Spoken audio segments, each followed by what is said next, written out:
It may not have been a very busy July 1st for Kyle Dubas. July 2nd, on the other hand, well, he had some business to take care of.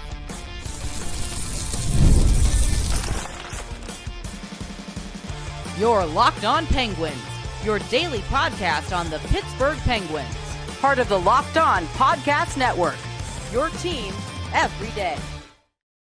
Welcome into the Wednesday edition of the Locked On Penguins podcast. I'm one of your hosts, Patrick Damp.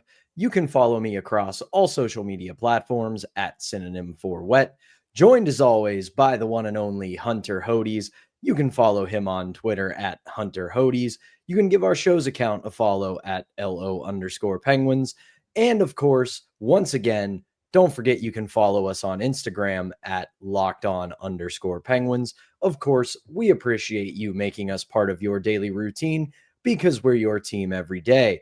We're free and available wherever you get your podcasts, as well as YouTube. Plus, if you follow us on YouTube, make sure you've hit that notification button. That way you can be among the first to know when we drop our daily Monday through Friday episodes. Hunter, July 1st, bit of a quiet day for Kyle Dubas. July 2nd, he's been a busy boy, that Kyle Dubas. He's made quite a few signings, most of them depth signings, some reinforcements for the AHL.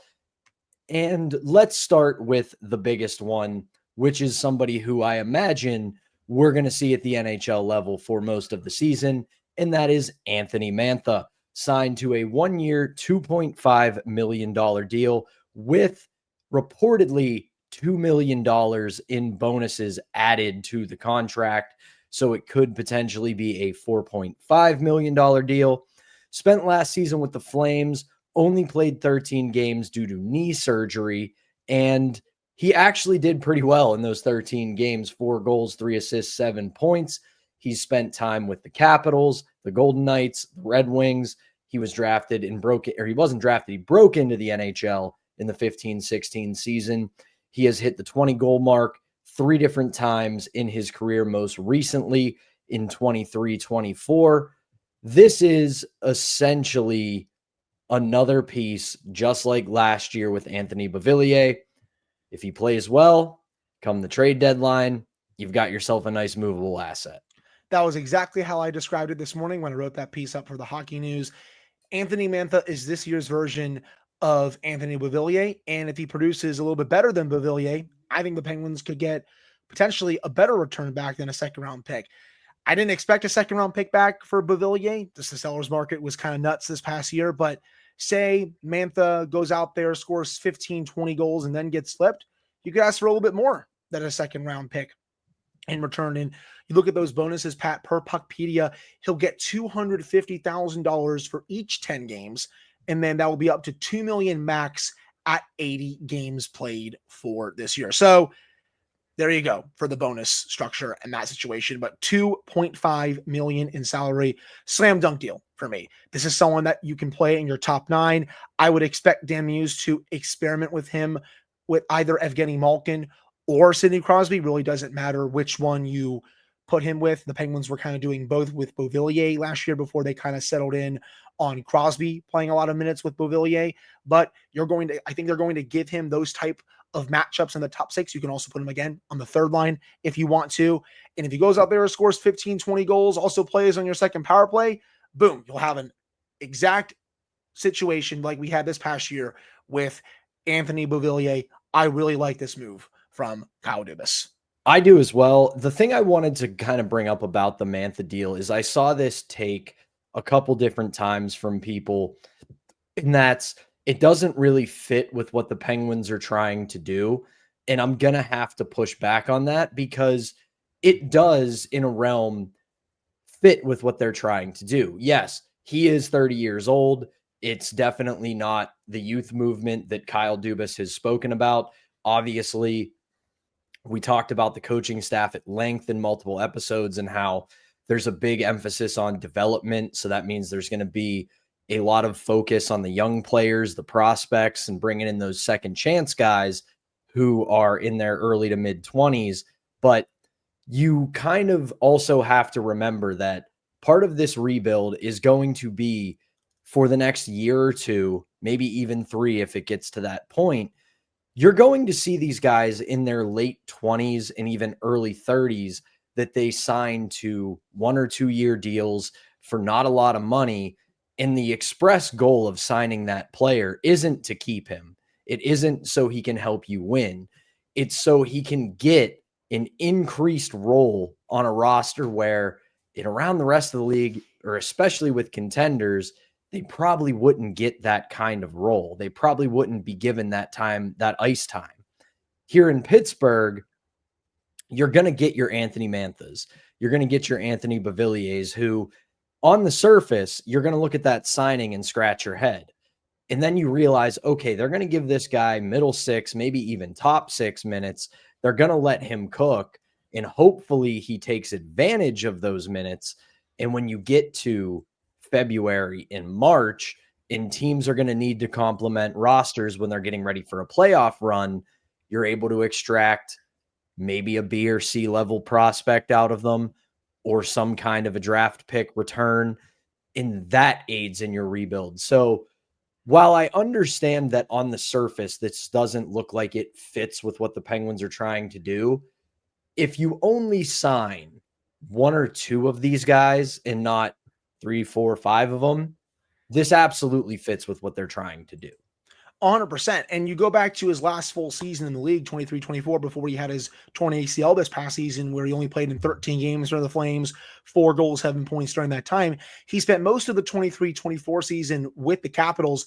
He had 20 goals and 34 points in 56 games before he was traded to the Vegas Golden Knights. So again, you get that type of production in a top 6, middle 6 role, there will be plenty of teams that come calling around next year's trade deadline. Pat, teams are always looking for more depth scorers right around the trade deadline as they try and bolster their lineup heading into the playoffs. You can never have enough scoring going into the playoffs because sometimes your stars, they're not going to have it on a given night. That's the case for every Stanley Cup champion throughout my lifetime, where some of the top players, they'll have a bad game or two, but they'll need their depth players, those depth lines, to really step up. Anthony Mantha, classic case of that.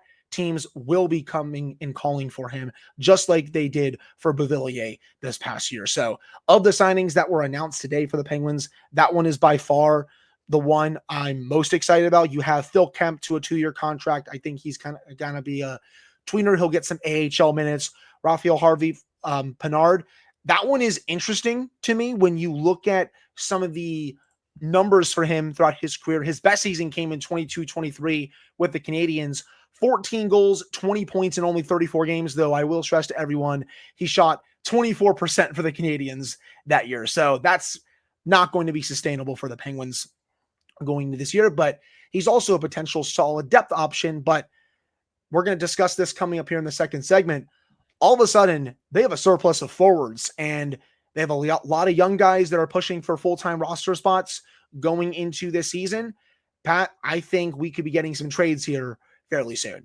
I do too. Real quick before we head to that segment, though, I do want to talk about Harvey Pinard real quick. This is on the other end. If we just talked about how Mantha fits one category of what they're trying to do in this rebuild, Pinard fits another. This is a very low risk, potentially high reward signing. He's 26 years old. You brought up his best season, and obviously that is a complete outlier with his shooting percentage. You're not going to see him shoot that well again, more than likely, but you can see there's upside there. You sign him to a league minimum deal. He's been with an organization that's kind of been back and forth as of late. They've had some good times, mostly bad times. But again, it's another player that you take a bet on. Does he work out? Great. If not, you didn't give anything up, and it's a league minimum deal, like I said. So you're not spending a lot of money. You're giving him a shot. If he does well at the AHL level, when injuries inevitably happen, when trades inevitably happen, it's a player that if you want to bring him up and give him a little bit of time to try to see what you got, it's at least worth trying in the short term. So pretty happy with that signing. As for Kemp, it just feels like depth. It just feels like a guy that He's going to help you mostly in the AHL. When injuries happen, it doesn't seem like he'll be a total liability. You can hold on to him and let him play 6-7 games. But if he's playing more than that for you, you're probably already in a bad spot. So really, the Mantha's solid. I like the Pinard chance, giving him a chance. And then as for Kemp, it's just a body, another guy that can help you out. But as Hunter said, all of a sudden, we're looking at a logjam on the Penguins forward depth chart. We'll talk about that and what it could mean for the rest of this offseason when we come back right after this. But first, we got to tell you about today's first sponsor, and that is Monarch Money. Ever wish managing that your money felt a little bit easier? With Monarch Money, it can. Whether you're growing your savings or planning a big purchase, Monarch Money puts you in the driver's seat. It's like having your own personal CFO, giving you full visibility and control over your finances. In Monarch Money, it's more than just a budgeting app. It's a complete financial command center. You can track all of your accounts, investments, and spending all in one place. So in addition to managing your money, you also are building wealth. One of the best things, as I have said about Monarch Money since they came on as a sponsor and I started using it, it's the all-in-one convenience. I'm not jumping between my banking app, a bunch of credit card apps, saving apps, and everything else. It's all right there for me in one spot, a great one-stop shop that's helping me keep my financial house in order. So take control of your finances with Monarch Money and use code LOCKEDONNHL at monarchmoney.com for 50% off your first year. That's monarchmoney.com, code LOCKEDONNHL for half off your first year.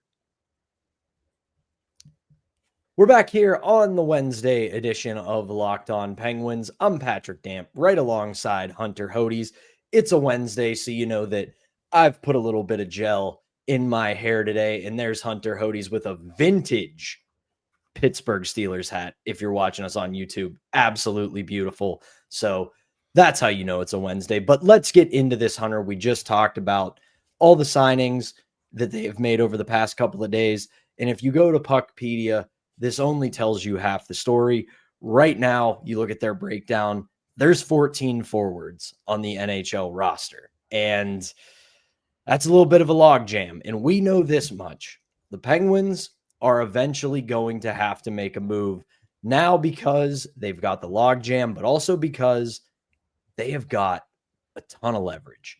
We talked about it yesterday. A lot of teams probably swung and missed, whether it was they made some signings they didn't want to, or Florida gobbling up all of their guys, Marner going to Vegas. Now, all of a sudden, Penguins have a lot of skaters, not a lot of room, and teams are looking for some scoring after missing out on some of the big free agents. I will say, you're right. Puckpedia, it doesn't tell the full story here. You know, it shows Vasily Ponomarev is still here. And yeah, they're keeping his rights, but he's also going to the KHL to play. It doesn't have Ville Koivunen on here, even though we think he is going to be on the roster. And then you got to think of guys like, you know, Philip Hollander, Tristan Rose. Like, but those two players are also going to be making pushes. Pustin's going to be making a push. Sam Poulin, we think, may make a push for the roster. So there is a pretty big surplus of forwards right now on this team. And I think you might see multiple forwards potentially get moved at some point this offseason. You know, does someone like Noah Chari get moved before camp? Does someone like Kevin Hayes potentially get moved before camp?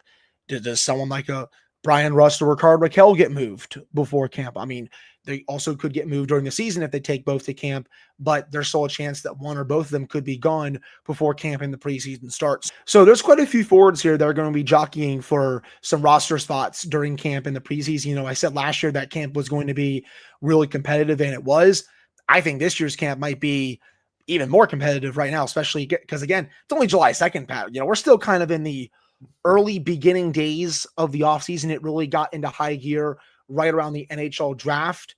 Now with free agency really underway, there's still some players that haven't signed yet, but it feels like we haven't seen some of the bigger trades that could happen yet. I know some teams aren't fully up against it right now just because the cap is going up, but I still think we could get some big trades later on this month. So as of right now, again, a lot of forwards, and we didn't even get the Caleb Jones signing yesterday. Again, another depth piece we think for the Penguins. He'll have an opportunity to make the team out of camp, but if he is on Wilkes-Barre to start the year, totally fine depth. And it looks like the Penguins have also signed former Capitals defenseman Alexander Alexiev to a contract. He played only 8 games this past year for the Capitals. He played in 39 the year before that. The underlines, they're okay. He had a 58% expected goals percentage this year. Also for scoring chances, he had a 54% scoring chances for rate, 35 high danger chances for, 28 high danger chances for rate. Again, all those numbers are for this year.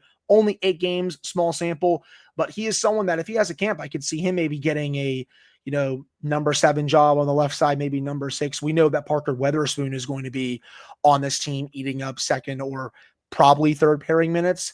But I also would not sleep on Alexiev. He was fairly decent this past year, albeit a small sample for the Capitals. And then last year, 39 games, I also thought his sample was decent as well. So he's someone that not going to be making a lot of money, but he can potentially push some of these veterans on the left side, Ryan Graves, Ryan Shea. We know that Owen Pickering is going to be involved as well. We also know that they are not close to being done finishing what they want to do on the left side. Don't worry, people. This is a multi-year thing in terms of revamping the left side of the defense. But Alexiev, he has at least some competition for one of those spots on that side. And the Capitals GM basically said about Alexiev that he's ready to take on more of a role at the NHL level, but with the Capitals right now, there just isn't room for him. So they basically said, we want to get him either in a position where he gets a shot here this year, or we want him to go somewhere where he will get an opportunity to play at the NHL level. And that looks like it could be with the Penguins, especially where they are in their rebuild right now. As for camp, I mean, this is going to be better. I think, like you said, it's going to be better than last year, because last year it was mostly a lot of veterans battling one another. This year, you add in the factor that this team wants to get younger. This team wants their prospects to take a step. They've still got quite a few veterans on the roster. So you add that in, you got veterans battling with one another, and then you got the young guys pushing to make the roster out of camp. It's going to be a very competitive training camp for the Penguins. But to the point of this segment, you look at what the Penguins are doing. You look at what they have both in the system, on the NHL roster. They are putting themselves in position to help other teams fill holes. And whether that's Rust or Raquel, who I continue to say that don't be disappointed if they're still here come October and they start the year on the roster and on the Penguins, because you are under no obligation to move them right now. You can live with keeping them on the roster and letting them build their value, have another good year, and hope that one of the teams that missed out on Mitch Marner, missed out on Sam Bennett, whomever, you will have the ability to use that leverage to move them to one of those teams. As for Erik Karlsson, we brought up Alexiev. We brought up the fact that they have made a couple depth moves on the blue line. They've obviously made a couple draft picks. You've got some players in the AHL who are going to want to come up to the NHL this year. Now with his bonus already paid, you have even more leverage potentially to move Erik Karlsson, especially if it's a team that he wants to go to. You're clearly going to have the cap space available to do a bit of a retention slot on him if you have to do that. So I look at this logjam as it's actually a pretty good opportunity for Kyle Dubas to do some wheeling and dealing. Especially throughout the course of July. Again, they have veterans that I think some teams will at least consider looking at. There was some noise about Noah Charlie during the NHL draft that the Penguins could look to move him. I'm sure they're going to keep exploring that throughout the month of July, potentially into August. Again, Kevin Hayes, I think someone could potentially take a flyer on him before the season. If not, then potentially during the season, right on the trade deadline. You can never have enough depth going into playoffs, as I said earlier this episode. But again, there's going to be some good competition for a lot of these spots. As of right now, the top 6, it's mostly set in stone, but you got Connor Dewar coming back now, Philip Tomasino coming back. You have that, Bernard contract that was just agreed to. Boko Imama obviously just came back as well. Philip Hollander's coming over. Tristan Brose is going to be pushing for a spot. We already discussed Rutger McGroarty, Ville Koivunen. Pat, there's going to be a really fun camp here to see who gets these spots come October, because there are a lot of players gunning for them, and there aren't that many open spots, especially in the bottom six. There's some, but there's not as many. One other thing to keep an eye on here as well that I wanted to add before we end the segment is, speaking of the logjam, even though the Penguins traded Alex Nedeljkovic to the San Jose Sharks, the logjam still a little bit built up, because it was announced today that despite not qualifying goaltender Taylor Gauthier, he was signed to a one-year deal, an AHL deal with the Wilkes-Barre Scranton Penguins. So you still have Gauthier in the system. We'll see what happens with that. It does kind of feel like he'll probably spend more time with the Nailers than he will with the baby Penguins, but the logjam in net still a little bit backed up, but we will see what happens out of camp with that, because there's also rumblings that they may make a move at goaltender for the NHL level, but count me a little bit skeptical about that. It does feel like they don't want to take on some salary, and some of the goalies that are out there, it's probably better to just let Blomqvist come up and be the backup goalie.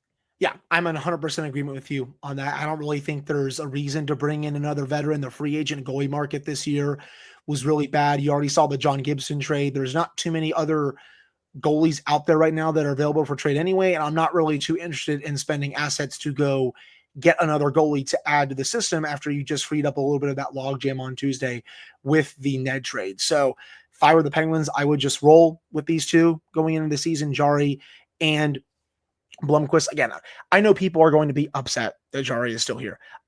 It is a little bit annoying, but I still don't think he is going to finish this contract here in Pittsburgh. At this rate, though, with Blomqvist, you just got to get him some more NHL time. See what he's learned after his second stint in the NHL. See if he can be a bit better with the blocker side and just improve on his all-around game.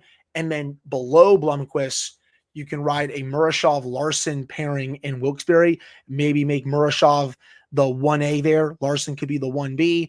And then for Gauthier, even though he's probably better than the ECHL right now, that's still probably where he's going to play as of right now going into next season. That's how I see it sorting out right now in terms of the goalies in the system. That's pretty much where I am at this point, but it is interesting that they opted to bring him back despite kind of seeming like they were going to really start to open the route for these young goaltenders to take the next step, but we'll see what happens with that.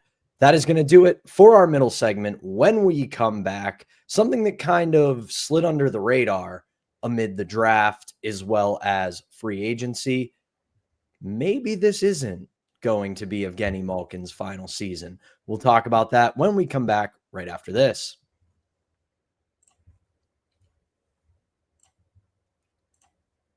We're back here on the Wednesday edition of Locked On Penguins. I'm Patrick Damp. That's Hunter Hodes. And like I said before we threw to break, it kind of flew under the radar because there was a lot of news to talk about. 13 draft picks, the opening of free agency, an Alex Nedeljkovic trade.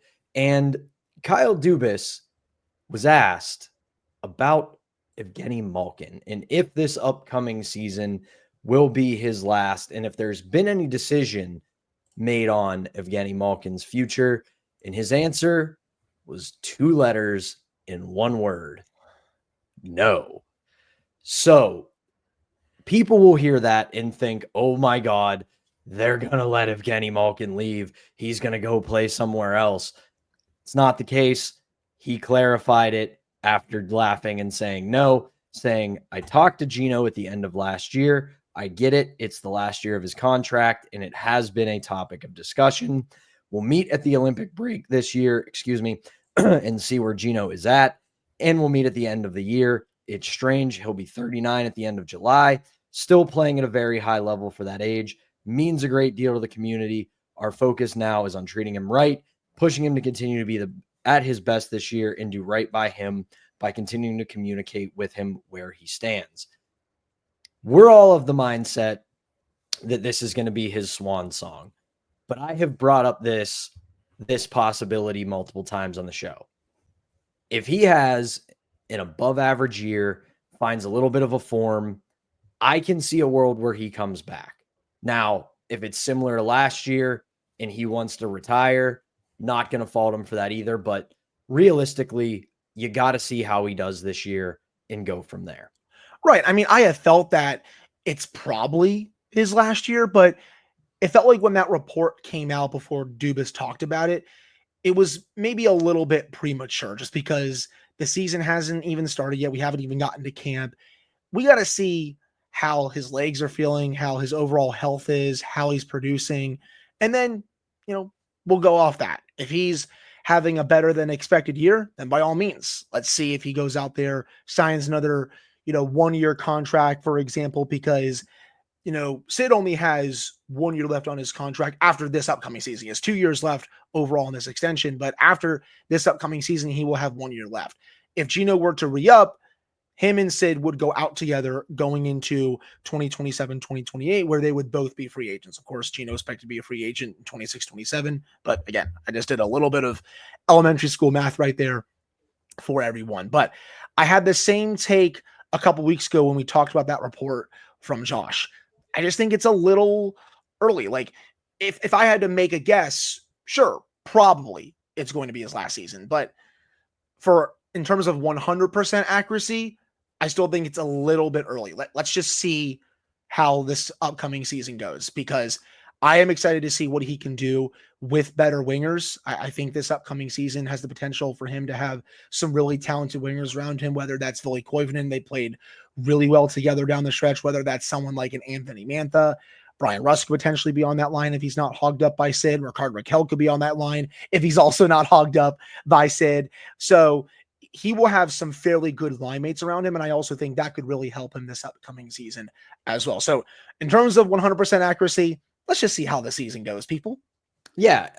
You also brought up something that I think actually is maybe I don't want to say most likely, but more likely scenario is that he plays out this season, signs a 1 year, whatever, who cares how much deal next year, just to be able to go out with Sid. Yeah. Because and I also don't think, and this is looking way too far into the future, I don't think this is Crosby's last contract unless he gets hurt, unless he has a sharp decline, or there's some unexpected breakdown of communication or relationship with the organization, which I think is wildly unlikely, that last one. So having those two kind of tied together for the rest of their careers, really, to me, I think is what would happen overall. Is it would be rolling 1 year deals where, okay, we feel like we still got a year left in us. Let's try it. And if they play well, you can do it again. You can do it again until they want to retire. And you look at what both of them have done, both professionally and financially. They both have enough money to last 3 lifetimes. So they're not going to, if they do those rolling 1 year deals, it's going to be extremely little. It's not going to be league minimum, but it's also going to be, 2.5, 3.5 million. It's not going to be 8.7, 7.1, 9 million, whatever it is. So I think you brought something up that I hadn't thought about until just now. And there's probably a world where Gino sees Crosby's extension coming to an end and says, I'm going to extend 1 more year, and then we'll see what happens. I love that thought. I mean, it would be kind of poetic, right? And ticket prices, even though, we'll have to see how the Penguins are at that point in terms of the rebuild, but I still think, fans are really going to come that season, especially when both players are potentially going into their final deals. Obviously, this is assuming Evgeni Malkin re-ups for 1 more year. And yes, if there's anyone that's concerned about a potential cap hit for another 1 year deal for Gino, please don't be. He's almost 40 at this rate. He's not going to be making $6 million on that potential 1 year extension. I don't even think it's going to be $5 million, Pat. I think it's going to be $3 million, $4 million at the most for someone who is pretty old at this rate. And the Penguins will also have a boatload of cap space going into next summer. As of right now, it's about $50 million. It's going to be a little bit less going into July 1 once we get closer to that point in 2026. But as of right now, they have more than double the amount of cap space that they had going into this year. So a potential cap hit for Gino, not going to be a problem. And after what Dubas said, let's just see how he does for a good chunk of the season. And we'll leave it at that, my friend. Nothing more for me to say on that topic then. So that is going to do it for the Wednesday edition of Locked On Penguins. Thank you all for dealing with me losing my voice as this show continued on throughout all of the episode. We appreciate that. And Hunter and I will be back with a brand new episode for you on Thursday with any more news. And we'll also take a look at where the franchise is right now after 2 days. And then by tomorrow, 3 days of free agency. So thank you as always for tuning in. For Hunter Hodes, I'm Patrick Damp. We will be back with a brand new episode on Thursday.